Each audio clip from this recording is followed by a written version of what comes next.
Ia memperkenalkan sebuah prinsip yang hingga saat ini dikenal sebagai plata o plomo, yang berarti terima uangku atau peluru. Setiap polisi, pejabat, hakim yang menolak permintaannya, mereka akan dipastikan ditemukan di jalanan dengan kondisi yang sangat mengenaskan.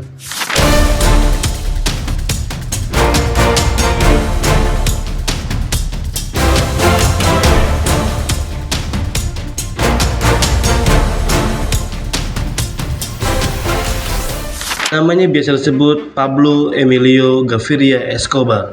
Lahir pada 1 Desember 1949 di Rio Negro, Antioquia, Kolombia.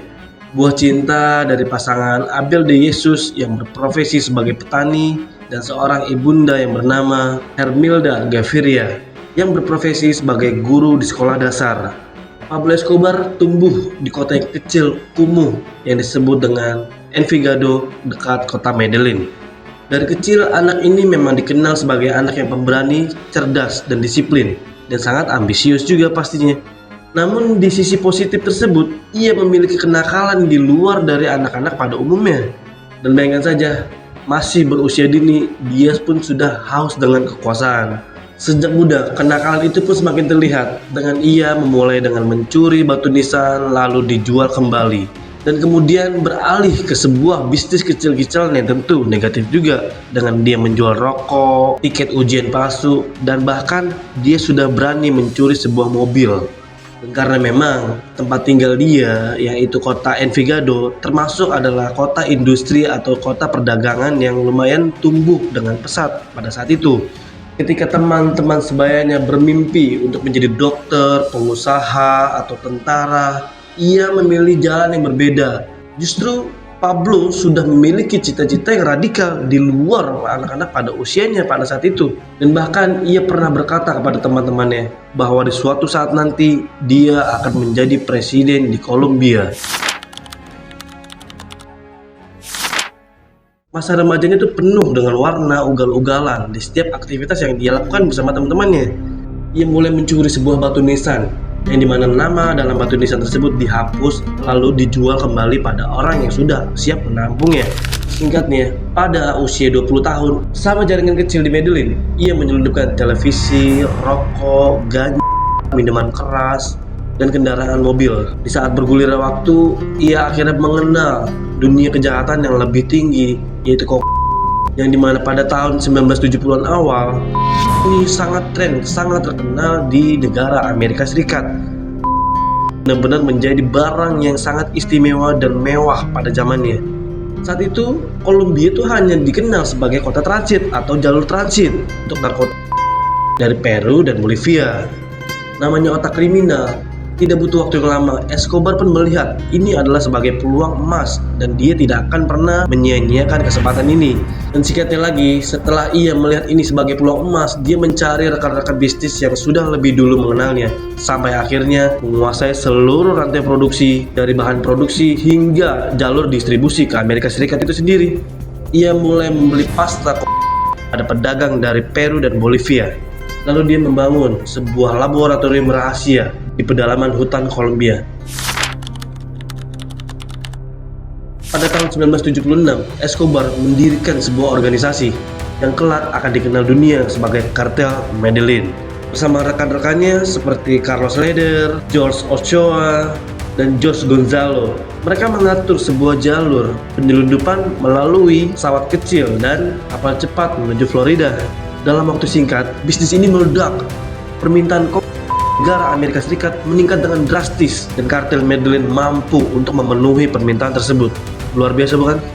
Escobar itu tidak hanya dikenal sebagai pria kaya, tapi beliau sangatlah kejam dan strategis. Ia memperkenalkan sebuah prinsip yang hingga saat ini dikenal sebagai plata o plomo, yang berarti terima uangku atau peluru. Setiap polisi, hakim, jaksa, pejabat yang selalu menolak suapnya, mereka akan dipastikan ditemukan di jalanan dengan kondisi yang sangat mengenaskan. Namun, bagi rakyat Medellin, Escobar justru tampil sebagai pahlawan rakyat di kota Medellin tersebut. Ia membangun sebuah perumahan yang murah, sekolah, gereja, lapangan sepak bola, dan memberikan uang kepada seluruh rakyat miskin yang berada di Medellin. Karena itu, Pablo Escobar mendapatkan penghormatan yang sangat luar biasa dari rakyat Medellin dengan ungkapan Don Pablo.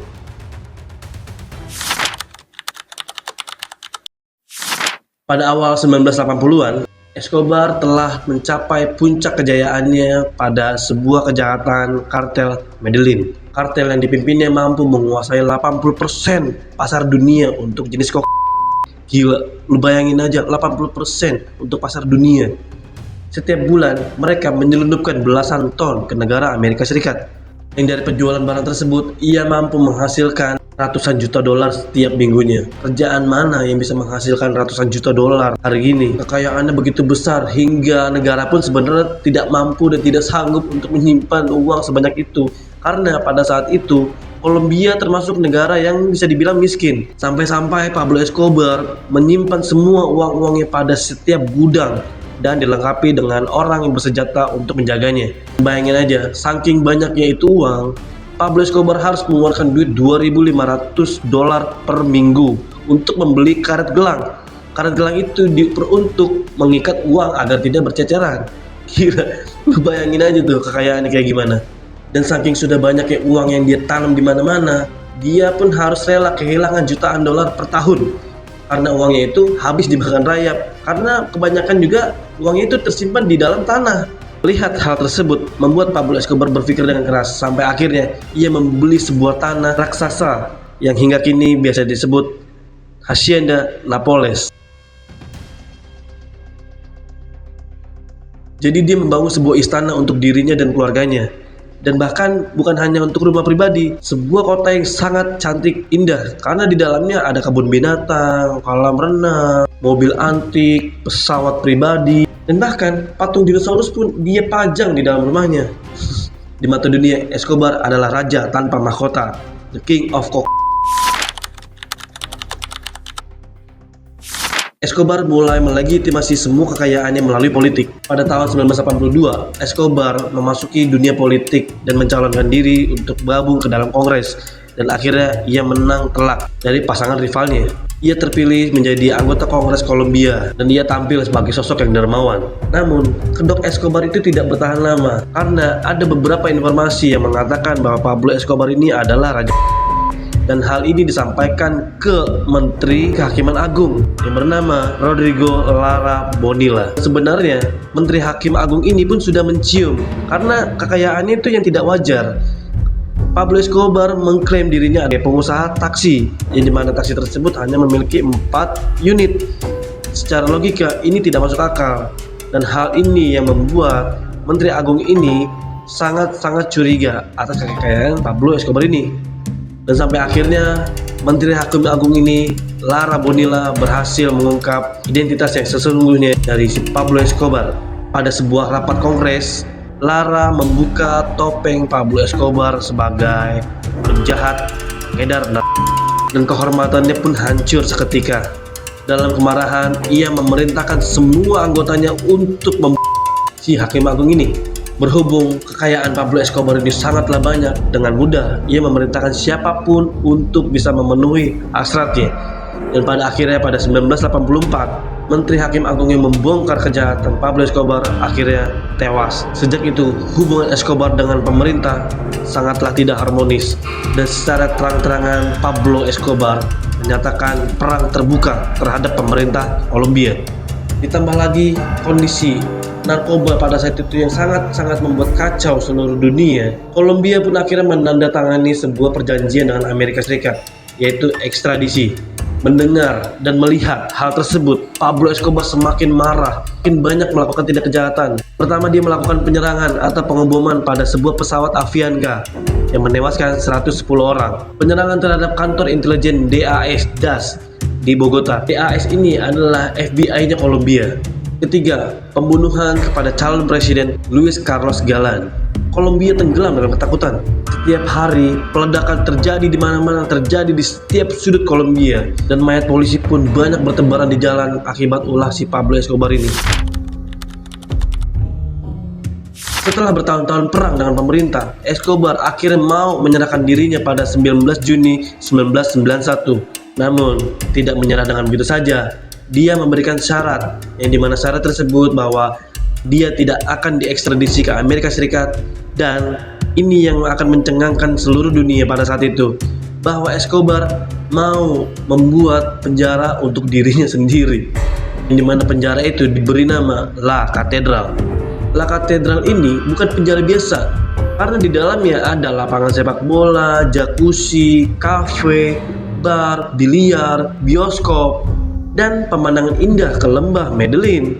Ini tidak membuat Pablo Escobar berhenti dalam penjualan. Justru ia semakin menggila karena di dalam penjara ia masih menjual, dia masih mengatur seluruh rute penyelundupan dari balik jeruji katedral. Di dalam sel, ia banyak bertemu dengan orang-orang penting di Kolombia itu sendiri, seperti pejabat, polisi, tentara, semua masih dalam naungan Pablo Escobar.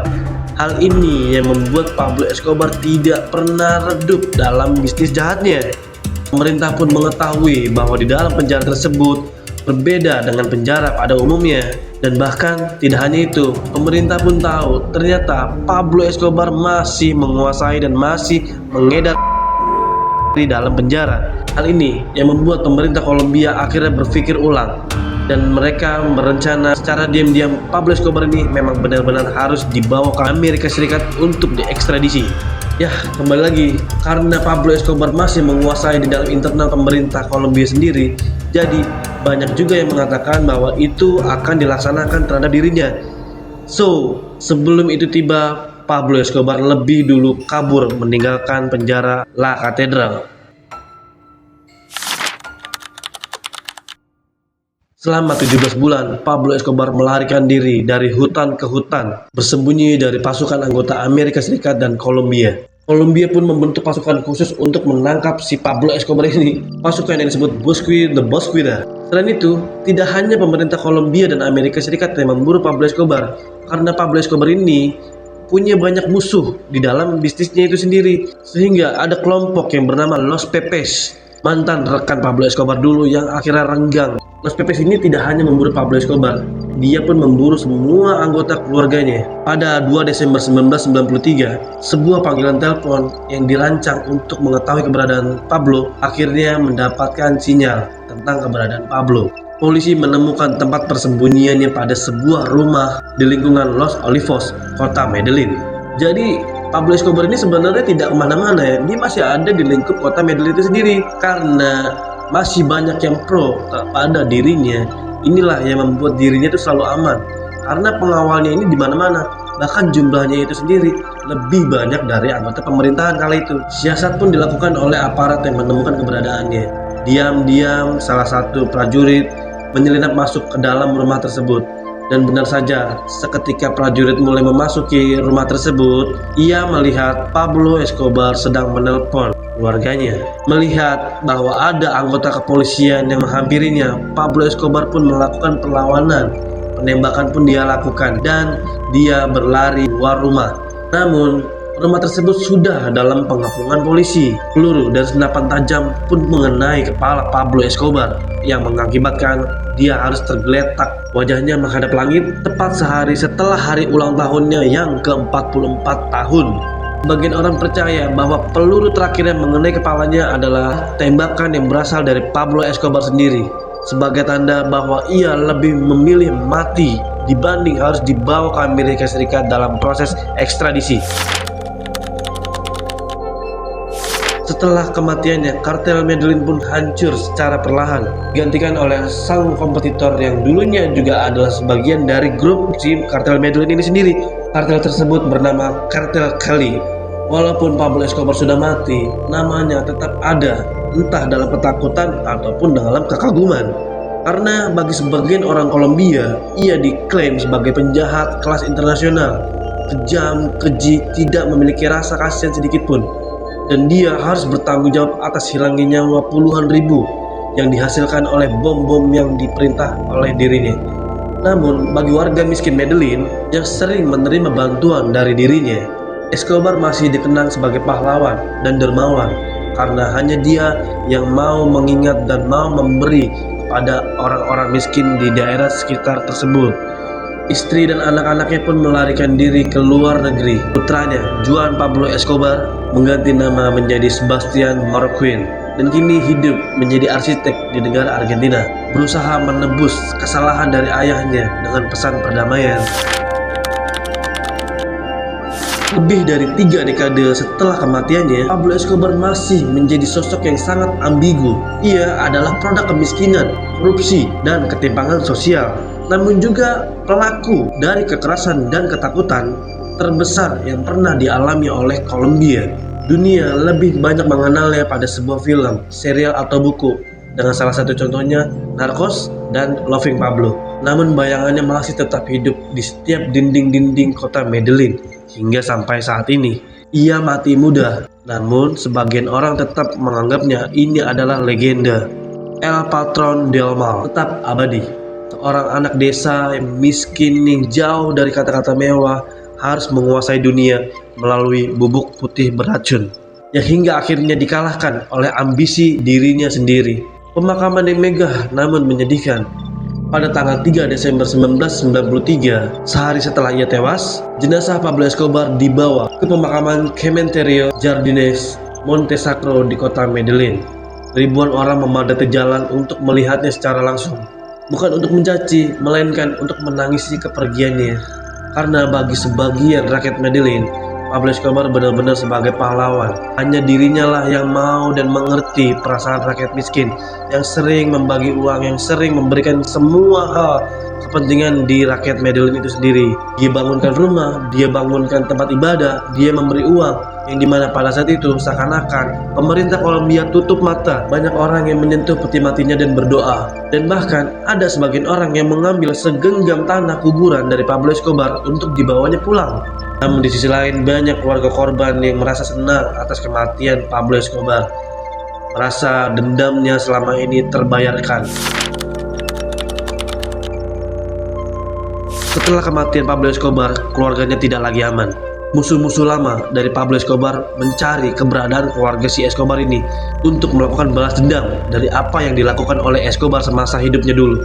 Maria Victoria Henao dan 2 anaknya, Juan Pablo Escobar dan Manuela, melarikan diri dari Kolombia. Mereka ini benar-benar gak aman ya, karena mereka ini selalu berpindah-pindah negara, dari Mozambik, Afrika, lalu ke Brazil, dan pada akhirnya ada satu negara yang mau menerimanya secara diam-diam, yaitu Argentina. Di sana mereka hidup dengan nama yang baru. Maria Victoria berubah menjadi Maria Isabel Santos. Juan Pablo berubah menjadi Sebastian Marroquin, dan putri bungsu mereka Manuela mengganti nama menjadi Juana Manuela Marroquin Santos.